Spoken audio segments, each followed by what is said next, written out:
curso de extensão em música, né, ele foi criado nesse ano letivo agora de 2016, buscando uma proposta de ocupar mais esse espaço aqui, que a gente fala que é o prédio da música, né, núcleo de extensão em música, na verdade.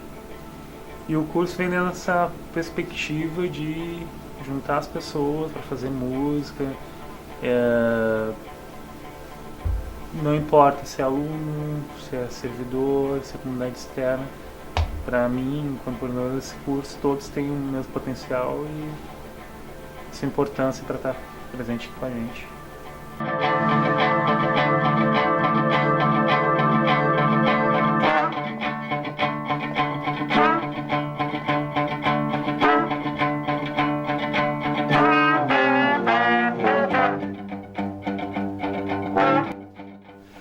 Tem pessoas que já tocam, que estão procurando um aperfeiçoamento mais específico, né, sobre a prática musical, por exemplo, em harmonia, em arranjo, improvisação. E tem pessoas que nunca tocaram e estavam com essa necessidade de achar um lugar onde tivesse um ensino, né. Então aí eu pensei em englobar o curso da seguinte forma, né. Ele tem alguns módulos, na verdade nesse primeiro momento ele tem 3 módulos.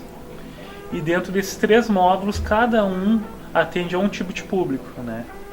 Então, assim, como tu perguntou, por exemplo, o primeiro módulo, que é o módulo de terça-feira, que acontece, que é a prática musical coletiva, ele possui a ideia de fazer música coletivamente. Não importa, assim, o teu nível de conhecimento, a ideia é fazer música. O segundo módulo, que é processo criativo de expressão musical, aí sim é destinado para o público que nunca tocou e que tem aquela concepção que vem por parte do senso comum que para tocar ou tem que ter um dom, ou é muito difícil, ou tem que ter grana, e dentro desse módulo tenta desconstruir isso, né? E principalmente veio bem legal, assim, teve uns alunos aqui na universidade, pessoal da comunidade participando que nunca tinham tocado, né? E no terceiro módulo, que é a introdução à teoria e percepção musical, aí é focado em alguém que já toca, né, ou compõe, ou canta, e a gente tem a questão de percepção e a questão de escrita.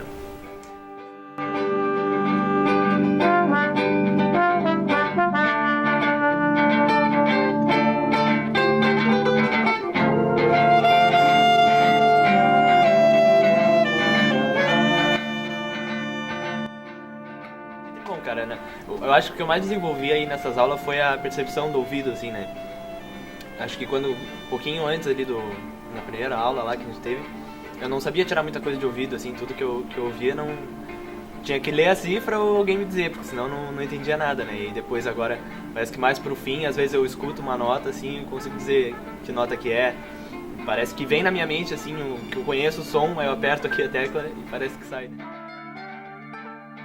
Então, o curso ele tem essa metodologia um pouco mais abrangente, que eu estava tentando explicar, né? Que é composto por esses módulos, e em cada módulo tem uma metodologia específica, né? Então a gente pode pensar o curso como um grande programa, né? E cada modalidade de ensino, né, como projetos. Por exemplo, na modalidade de ensino prática musical coletiva, a metodologia que a gente trabalha nesse módulo é a partir de um repertório comum. A gente trouxe uma ideia da música todo mundo conhece como The Wall, é um outro nome na verdade, a nota não exatamente qual é. Até é uma música que já está no senso comum, várias pessoas tocam e cantam ela. Então a gente se aliou a essa música em uma proposta de nome de educação musical que é rearranjo.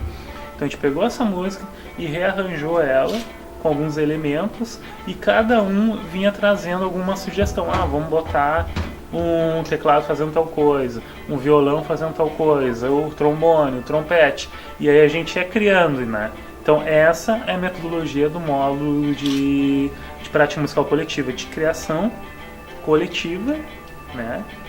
Sem ter uma obrigação pela performance no final, né? Então era o momento de fazer música. Já o segundo módulo, que é o módulo de processo criativo e expressão musical, a metodologia é um pouquinho diferente, né?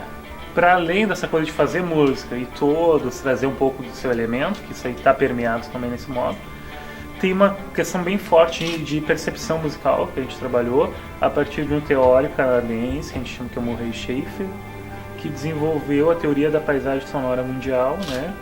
Que trabalha uma questão de uma escuta mais sensível a outros aspectos que não somente musicais. Ou seja, por exemplo, um som de um pássaro, o som de um carro passando, o som de abrir uma porta, como tem assim.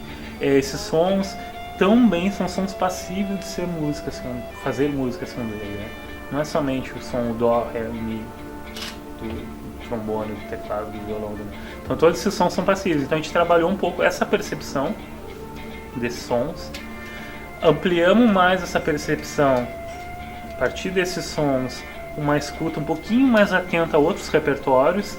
A gente trabalhou também com um camarada chamado Alan Lomax, que é um etnomusicólogo americano que percorreu todo o interior dos Estados Unidos por volta de 1900, gravando em discos de cera, cilindros de cera, na verdade, né?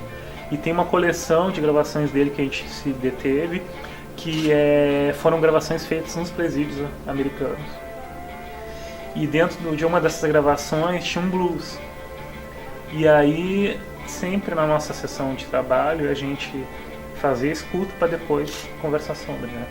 Então, quando a gente escutou essa gravação desse blues, as pessoas começaram a falar: é um lamento, é alguém que está em algum lugar muito distante. Teve vários elementos assim, foram colocando. Aí, no momento que a gente contextualizou que isso era uma música gravada no presídio com negros americanos, próximo do Mississippi, teve uma discussão muito boa em aula, né? Para além da escuta, a gente compreender o contexto do que está sendo feito música ajuda a gente na hora de se expressar musicalmente, que esse é o objetivo do módulo, né? Então, a partir desse exercício de escuta e com as partes práticas, né, de trabalho, de fazer música, né, a gente trabalhava também um outro elemento, que era a questão da prática corporal, né, a prática de percussão corporal, que isso acaba desinibindo a pessoa, sofrendo um pouco no processo, né. Eu te diria assim, né, que resumindo um pouco essa metodologia desse segundo módulo, era um trabalho de musicalização.